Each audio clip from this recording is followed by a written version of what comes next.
There are two different ways to transfer your job files from your computer to SmartBench. You can either do it over Wi-Fi or with a USB stick. In this video, we'll run you through how to transfer your files to SmartBench with a USB stick.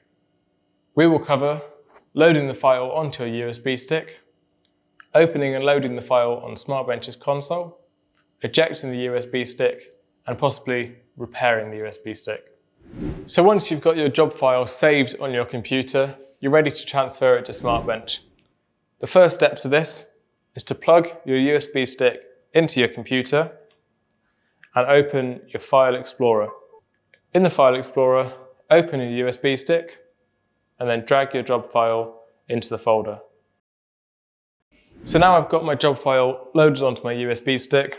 I'm ready to plug the USB stick into the console and load the file onto SmartBench.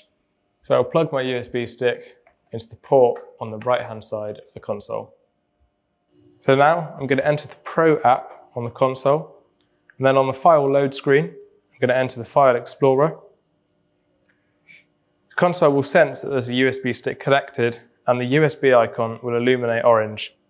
Click on this to view the files on your USB stick, and when you've selected the file you want to load, press the green tick.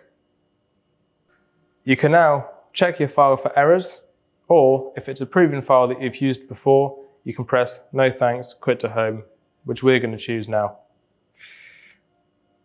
The name of your new file will appear on the file load screen here. You should never remove your USB stick when it's being read or when the file is loading. The console will always give you a pop-up to tell you when it's safe to remove it. If your USB stick isn't being recognised by your console, perhaps due to corruption, you can use our USB First Aid app to try and help you repair it. You can find the USB First Aid tool in the System Tools tab and in the top right corner. The console will then guide you through the whole procedure with on-screen instructions. And that's all there is to it. I hope this video answered any questions you may have had about transferring files to your SmartBench via USB.